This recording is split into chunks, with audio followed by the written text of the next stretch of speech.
ഇങ്ങനെ ആരാണ് പറഞ്ഞു കൊടുത്താൽ പെട്ടെന്നേ ഒരാൾ പണിക്ക് പോവോ? ഈ കേരളത്തിൽ ഒരു മനുഷ്യൻ പണിക്ക് പോവോ? അങ്ങോട്ട് നോക്ക്, ഒരു വെള്ളക്കാരന് ഇട്ടേക്കുന്ന സാധനങ്ങളായത്. ഇങ്ങനെ കൊടുത്ത ആൾക്കാർ പണിക്ക് പോയി ഞാൻ പണിക്ക് ആളെ വിളിക്കാൻ പിന്നെ കിട്ടുന്നത് എങ്ങനെയാ? വീട്ടുകൊള്ളിയോ? ആരും പണിക്ക് പോകണ വീട്ടിൽ കൂടെ ആരും വിൽക്കണമില്ല ആൾക്കാർ.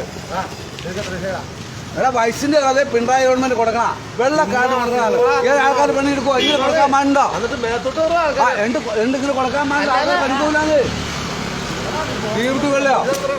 വെള്ളക്കാരന് ഇങ്ങനെ സാധനങ്ങൾ കൊടുക്കുന്നു. അതല്ല ഈ ഏമാന്റെ അടുത്ത് എത്ര കൊല്ലാന്നറിയാം, എനിക്കിപ്പോ 40 വയസ്സായി, 5 വയസ്സ് പോലും ഇത് പഠിക്കാനില്ല. ഏമാൻ പറഞ്ഞ ആദ്യമായിട്ടാണ് ഇങ്ങനെ ഒരു റേഷൻ കടയിൽ നിന്ന് പിച്ചു കൊടുക്കണത്. ഇപ്പൊ ഞാൻ ഒരു 10-15 പെണ്ണുങ്ങൾ ആദ്യമായിട്ട് ഈ പിണറായി നെല്ലിക്കുഴയിൽ ഒറ്റ ഓട്ടോറിക്ഷയില്ല, പഞ്ചായത്ത് മെഡിക്ക് ഒറ്റ ഓട്ടോറിക്ഷയാണ് നെല്ലിക്കുഴയിൽ നിന്ന് ഓട്ടോറിക്ഷ ഓടിക്കുന്ന ആൾക്കാർ. ചായയുടെ പേരണ പിണറായി ചായ. ഇതെന്നാ ചുമ്മാ ഇടപാട്.